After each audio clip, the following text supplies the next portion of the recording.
Hello and welcome to Problem Solved. I am Jeff Gunther, licensed professional counselor. This podcast episode has a different vibe than the rest, so let me know what you think.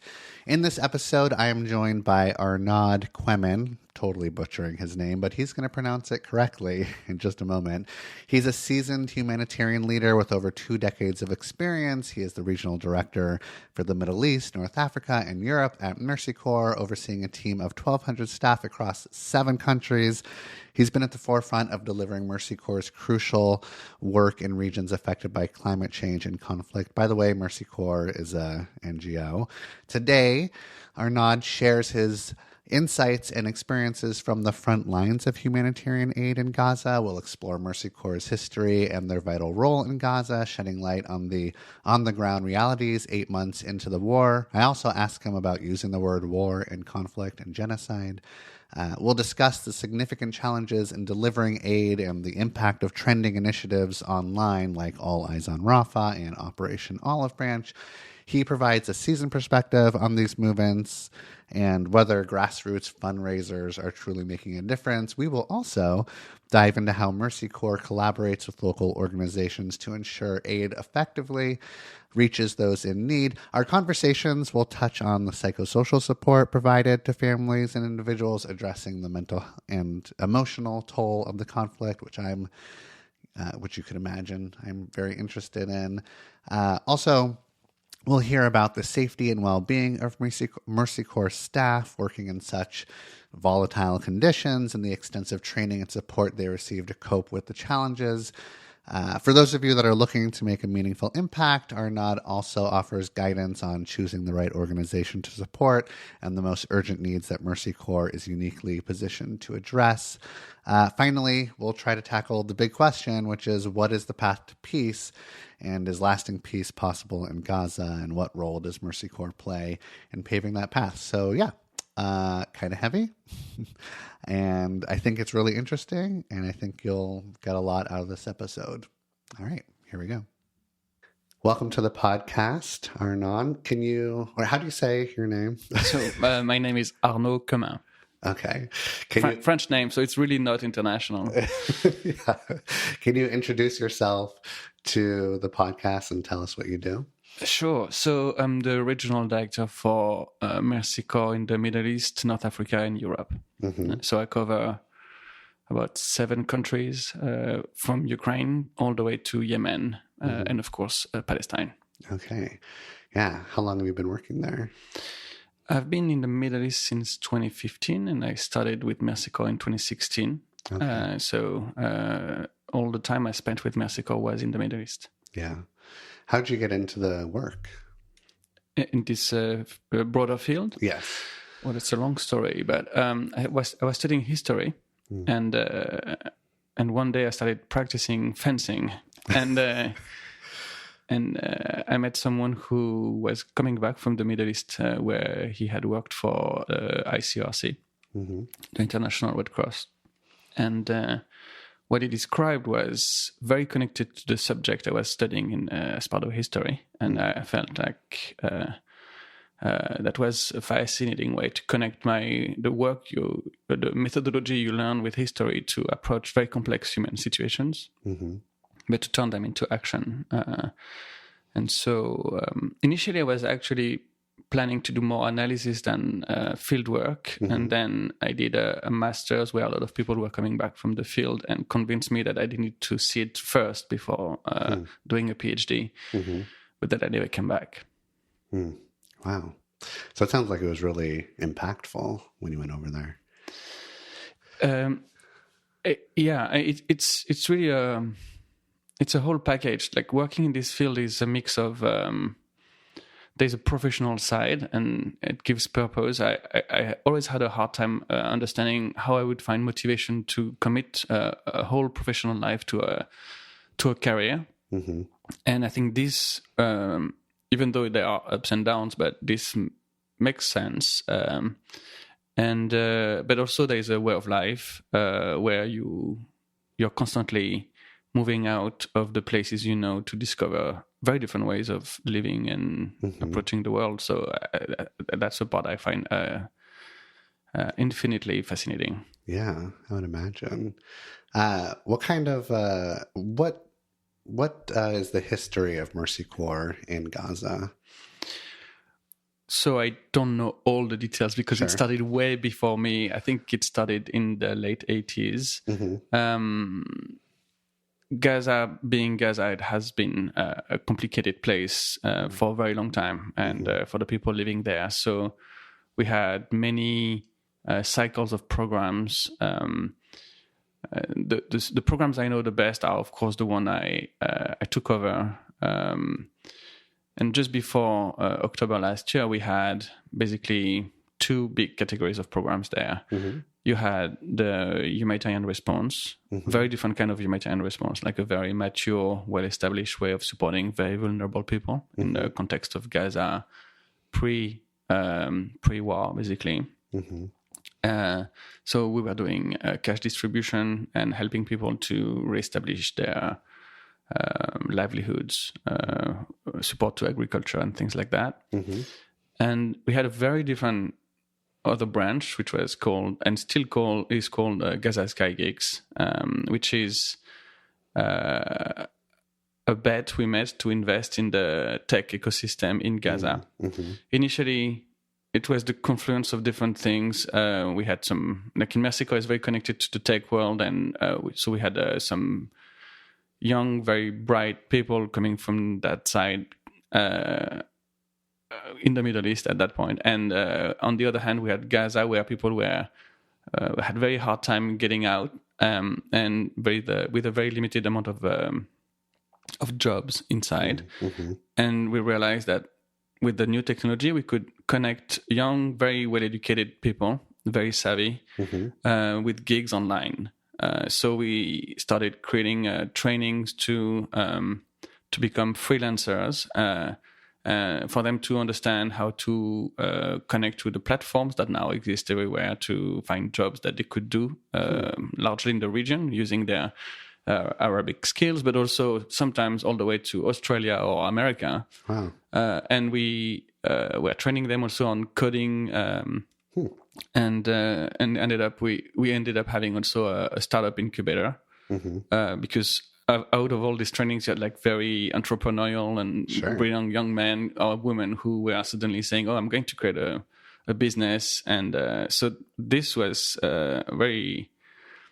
And was part of a bigger ecosystem of the tech sector in Gaza. And our hope was to turn this into a very important one in the region. Of course, at this moment, we transferred most of these activities to the West Bank, but we hope that we will be able to restart some of that very soon. Yeah. I would imagine that had to have come to a halt in October. Yeah. What are the biggest challenges that you face when you're bringing humanitarian aid into Gaza right now?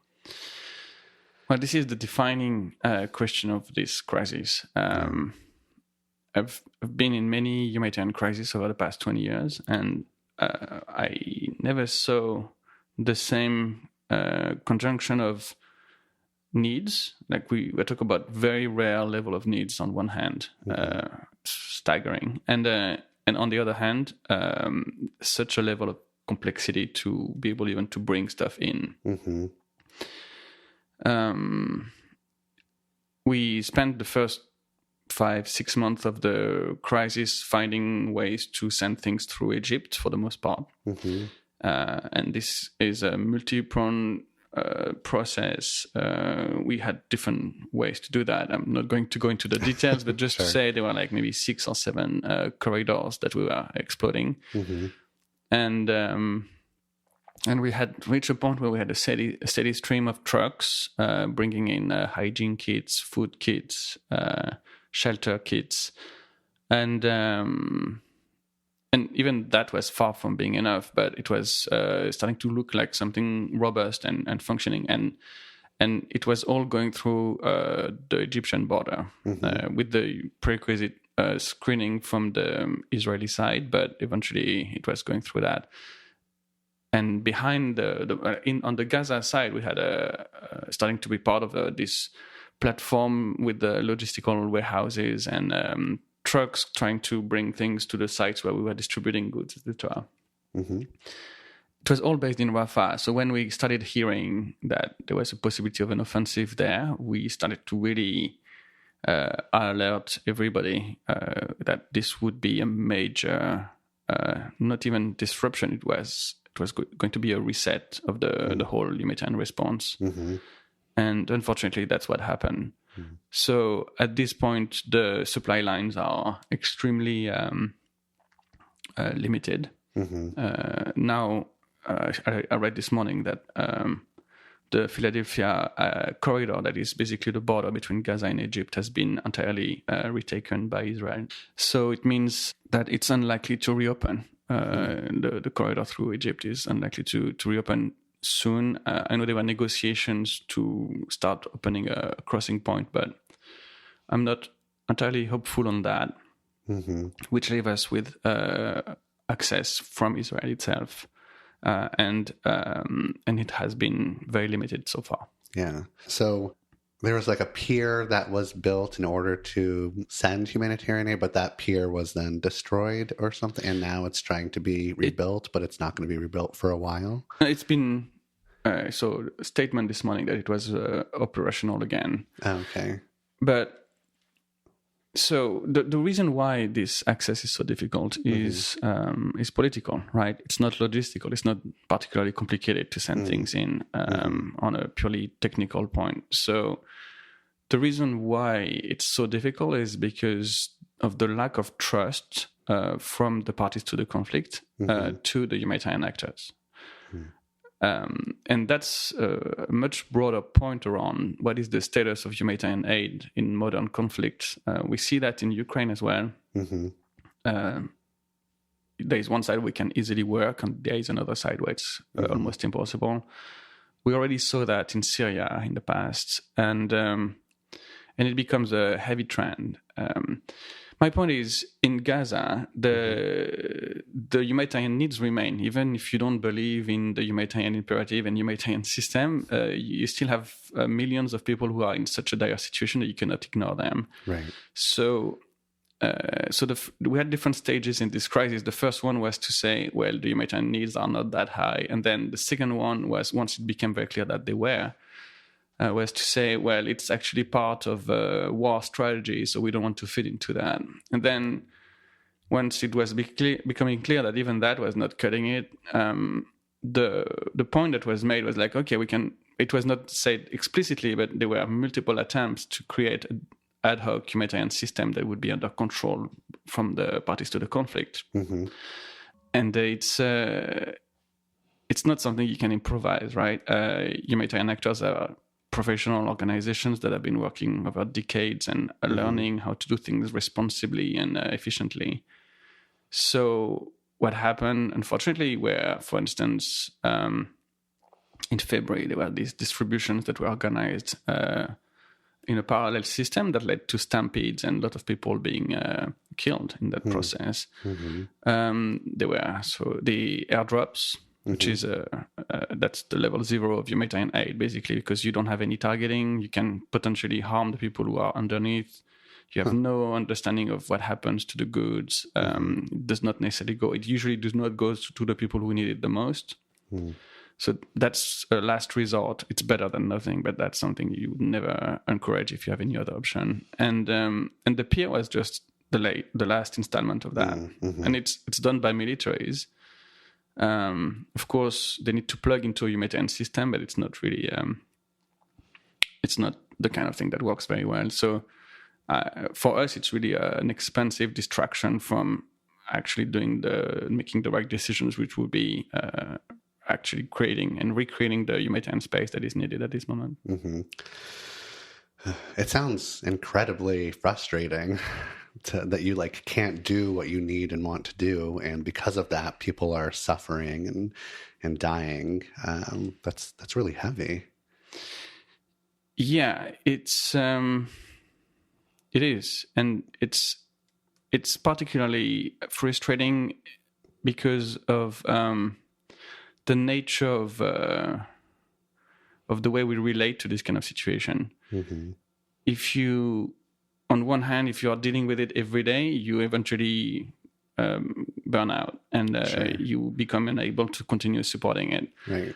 And that's why most people at some point tune out or find a way of creating a healthy distance that will help them engage with it without being too damaged by it. But on the other end of the spectrum, which is what most people would do naturally, would be at some point saying, okay, this is happening in Gaza. It's always the same. And they don't take the shock of what happens every day on them, because that would be unsustainable. Thankfully, it sounds like there are lots of people in the world who are still able to feel how dire the situation is. And we've tried to create a constant stream of testimonials from our teams on the ground to help connect their experience with the public, so that it does not become an abstract piece of information, but more like people can relate to someone with a name, and she tells her, or our staff are sharing this every week. We read like 3 or 4 this past few days, where you can really picture where they are, what is their daily life, what are the struggles they are facing. And I find this very important to be able to connect their voice with the people who are looking for information about Gaza. Yeah. Whenever I see anything like that, it's like incredibly captivating and connecting, and it's hard to watch because it feels really devastating, and then I feel helpless or powerless, and but I also feel like this surge of like wanting to do something. So yeah, it feels very important to continue to like relay those stories. There's I'm very online, and so trending online these last like week or so has been this sort of like image of like all eyes on Rafah. Can you like share what your teams are seeing in Rafah right now, and if you're still able to be operational in that space? Sure. So Rafah, we had at the beginning of the war, we had 60 plus staff in Gaza. We are down to 35 because many managed to get out. I think now it's probably going to remain stable. But all of those staff were displaced multiple times. I think by the end of the year, by December, we assessed that maybe 90% of our staff had been displaced between 4 and 5 times. Wow.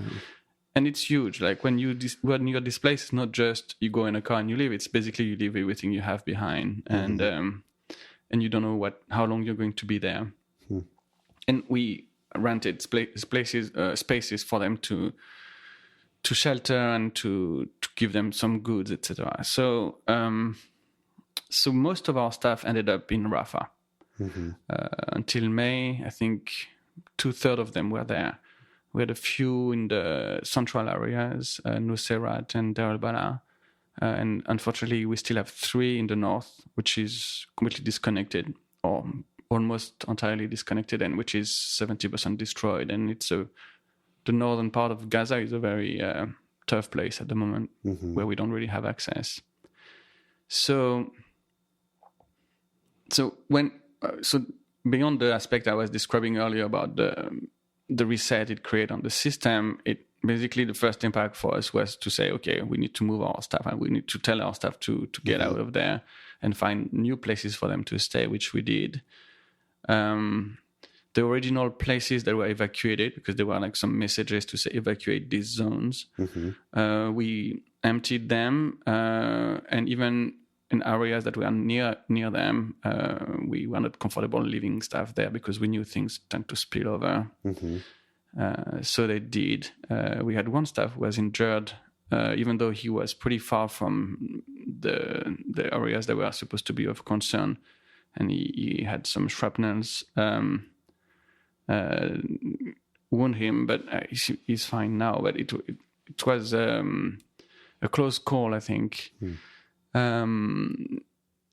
We had some goods in warehouses that were stuck there, and there are some that we are still unable to retrieve. We hope that they were not targeted. So hopefully when we go back, we will be able to get those back. Mm-hmm. And we were able to evacuate a lot of our shelter kits as well further north, so that we will be able to distribute them very soon. So at this moment, Rafah is not a place you want to go because that's under a pretty heavy operation. Mm-hmm. And but it's not only there; it's actually across the whole strip. So you really need to move away from the areas that suddenly becomes a new theater of operation. Mm-hmm. And there's no. You can't predict like where you should move, or can you make some predictions of where safe zones are going to be? So no, you can't. I mean, for the big ones like Rafah, you have official messages coming through, and then you know ahead of time that you need to move. But for smaller ones, no. We notify the Israeli forces about where our offices are. Well, not offices, because at this point we don't have offices anymore. They've been damaged, but we notify them where our teams are, hoping that it will be factored in terms of their work. Unfortunately, there were about 200 humanitarian workers killed since the beginning of the war. So this is not working very well, but still better to do that rather than live in a parallel world, basically. Sure. Yeah. Mm-hmm. So it sounds like I think that a lot of people hear about what's going on and they imagine that like all the folks that are over there want to leave and want to get out. Is that accurate? No, not everyone wants to leave. Some do, of course, many do, especially people who have families. We had some colleagues who said, okay, I want to get out, but I want to come back to work, but I need to take care of my family first. As I said, we had 60, we are down to 35. It sounds like the 35 are those who are really committed to staying and working. It's a very big thing to leave your land behind and say, because especially experience shows that it's very hard for Palestinians to come back to places they live. So this is something we've heard a lot in terms of the decision that is at play. So there is an urgent one about safety, and there is a longer one around what does that mean for the place to leave it behind, and what is the life ahead? You know. Sure. Yeah.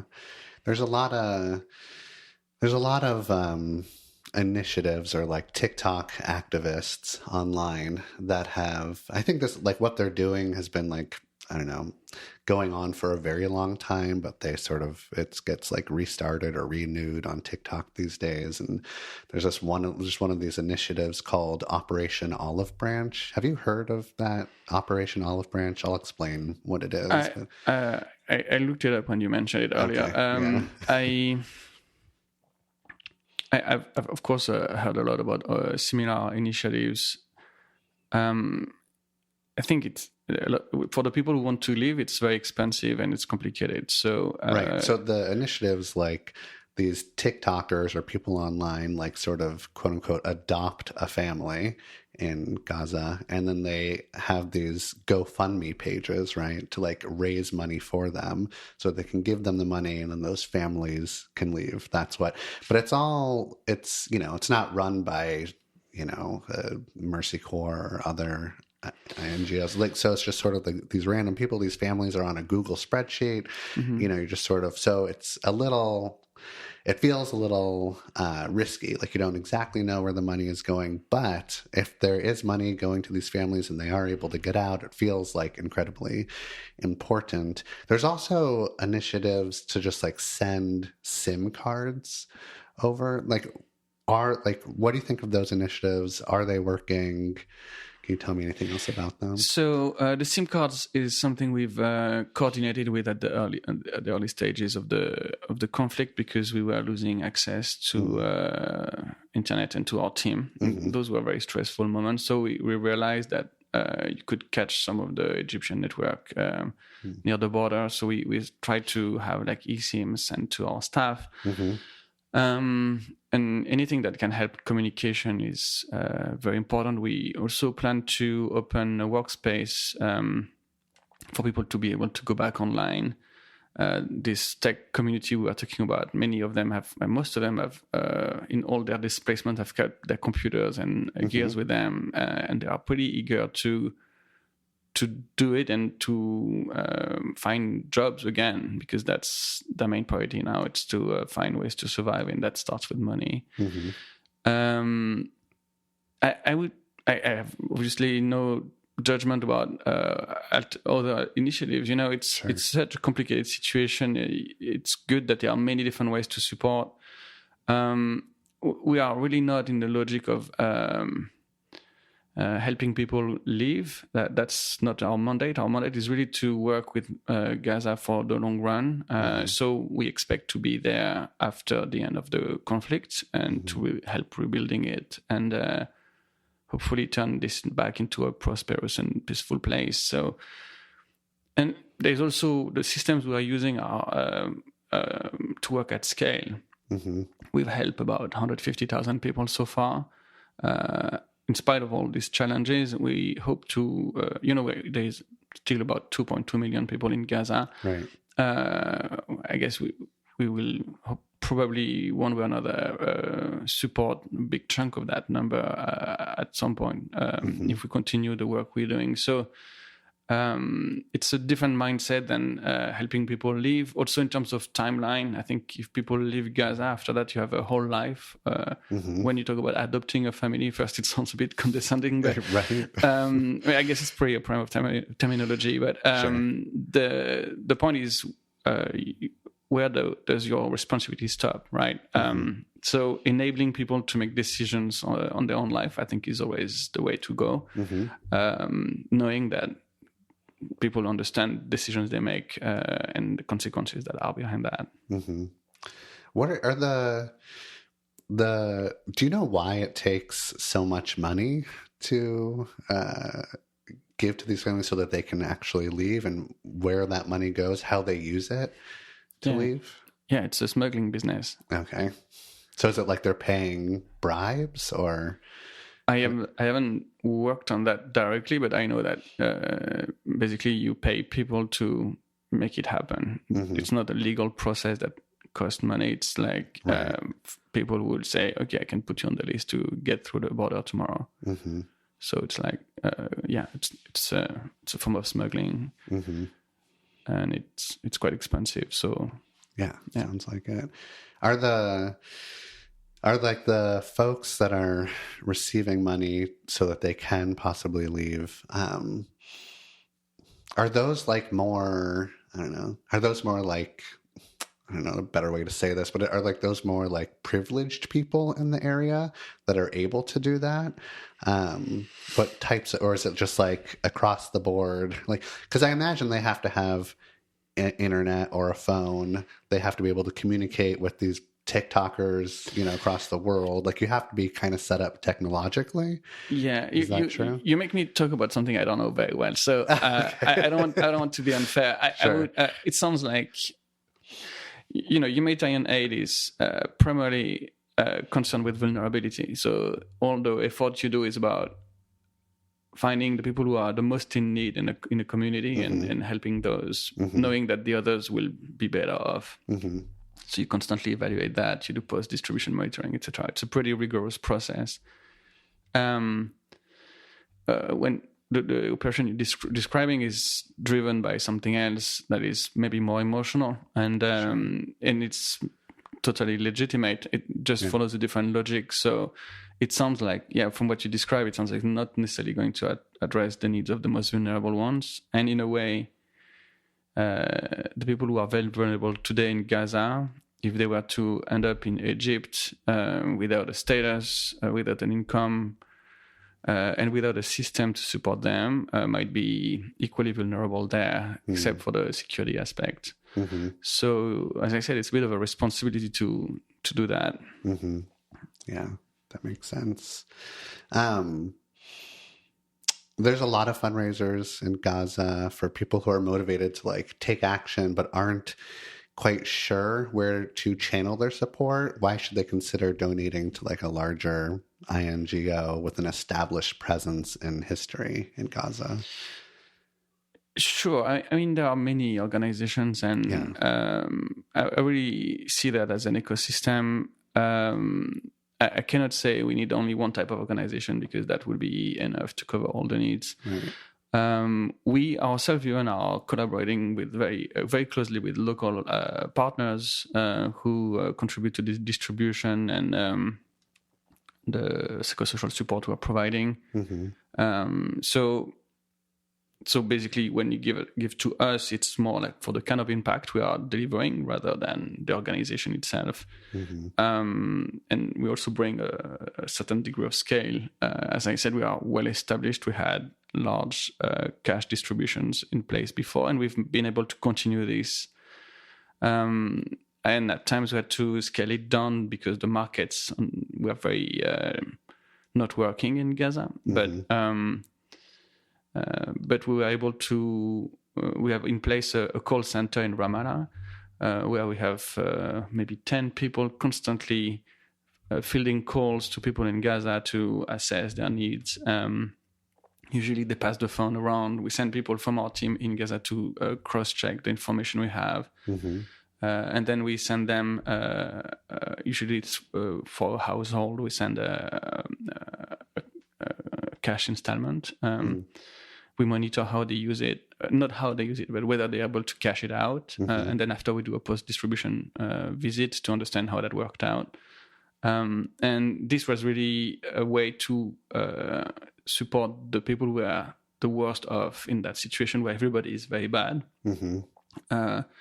But the situation does not impact everybody the same way, because if you have a house, if you have some savings, if you have some assets, you can maybe make it work for you. If you already start in the middle of the war and you have already nothing, mm-hmm. You can imagine that it just goes worse every step of the way. So that's what we do. We as I said, we also bring stuff in. At least we did, mm-hmm. and we plan to do, of course, that again as soon as the supply lines reopen. We are planning to also work on. We did a bit of distribution of hygiene and water, mm-hmm. But we want to establish a long-term water and sanitation program. Mm-hmm. We've done that a lot in the past, so we know exactly where and what we want to be doing. So I guess all the experience we have on the ground would help us mm-hmm. move quickly to very impactful programs. Yeah, and you've talked about psychosocial support. Can you talk a little bit more about what that looks like? Sure. So in the West Bank, we have a large program working with Palestinian youth, mm-hmm. Which has many facets, but one of them is to provide psychosocial support to teenagers and young adults, and it works very well. Mm-hmm. Even I'm talking about the West Bank here, pre-conflict.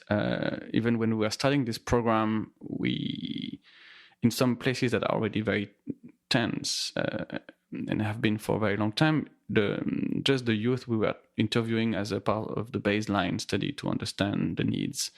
Just the fact of talking with them was already having a huge impact on their mental health, mm-hmm. because some were saying, "Oh, that's the first time someone is asking me all these questions about my life and how I feel about it." So we were like, "Okay, this program is going to be very useful." Yeah. And it has turned into something that is very important part of what is going on in West Bank at the moment, for the better.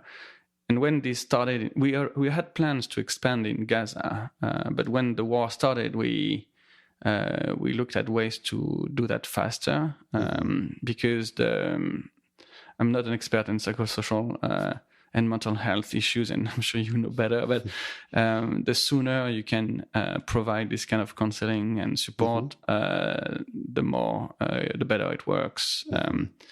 And given what happened there for the past 8 months. There is a huge population, especially among the children and teenagers, who have obvious signs of trauma. And so we started first series of counseling and working with about 1,200 youth at the moment. Wow. This past month. And we are trying to understand how that worked out, and we will scale up based on whether we see this working. So are there like counselors already there working there that you work with? Yeah. So normally we would have sent people in to be more like technical and maybe, if needed, have a hybrid approach with like online support. But in this, I think there is a bit of it that is still happening online. But yes, we train basically some people on the ground and the partners we are working with to deliver that. Wow.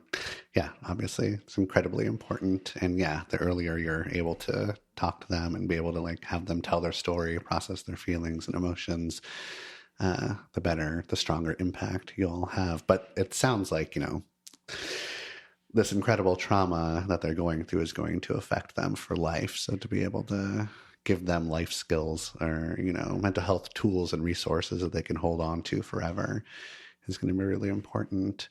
And does your staff also, like, how do they take care of themselves emotionally, mentally? Sure. So, the first month of this have been spent mostly focusing on them.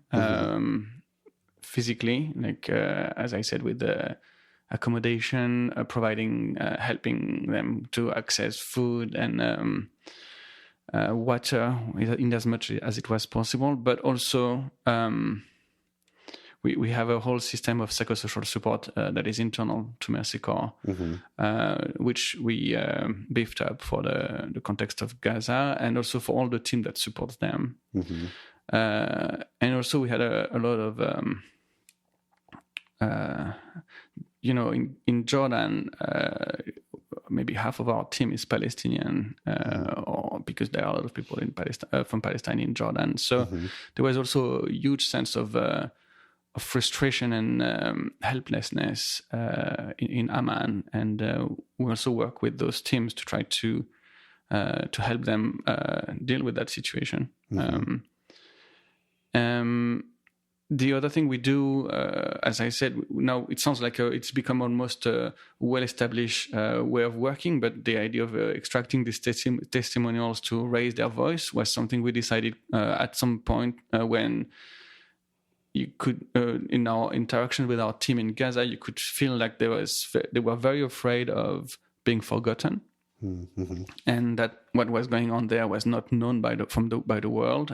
So we thought it was if they were initially we wanted to protect them from too much like media pressure, but when we started to understand that was something that was helping them, we went for it as much as we could. So now it's like, as I said, a very powerful part of the communication we do, and we have every possible way to send them messages from the global team. I send them WhatsApp messages maybe once a week, but I know members of the global team, like from the executive team of Mercy Corps, every week I receive a notification that maybe our chief finance officer or chief marketing officer wants to send a message to the team in Gaza. And also even in the region, I was in Iraq in March, and our colleagues there were asking how they could reach them because the connections through the usual systems where people can chat were not working. So we were explaining to them how to do that. So we tried to make sure that they feel that they are entirely connected with the rest of Mercy Corps as an organization. And not only we work to deliver aid and improve the situation of people on the ground, but also they are part of a very powerful proposition in this horrible time. We stand for humanity, and that's something that we know they are very proud of, and that helps make them feel better at that time. Sure, yeah, they have a lot of meaning and purpose Exactly. in the work that they're doing, and it's incredibly important. And how do you like manage your own mental health working in this region for so long? Yeah, it's so I guess at some point you don't manage it at the very beginning because you cannot really prioritize that. So the first few months were very intense. I've been in emergency response in the past, so I know the pace. I also understood the country team daily routine of like going through so many different things and the number of decisions you have to make. But at some point, once you've reached the point where there is a bit of momentum in terms of the response, you need to immediately tell everybody, okay, now you need to start taking evenings and weekends, because basically people were working 150% of their time, and as long as this lasts, you do it. But as soon as you can, you need to move it below so that you have a bit of space to recuperate. The other thing is to be very disciplined, not to continue reading the news because I was on leave over Christmas and New Year's Eve, and I was at some friends and they had the news on all the time. And at some point I was like, can we maybe just switch it off? Because I feel like my work is just chasing me. I think it's important to have other things that really help you recharge, that are not related to that situation. And it's such an important one that at the beginning it's impossible to look away. Yeah. And I think, it sounds like it's impossible to look away at the beginning. You're going to do everything you possibly can to make a positive impact.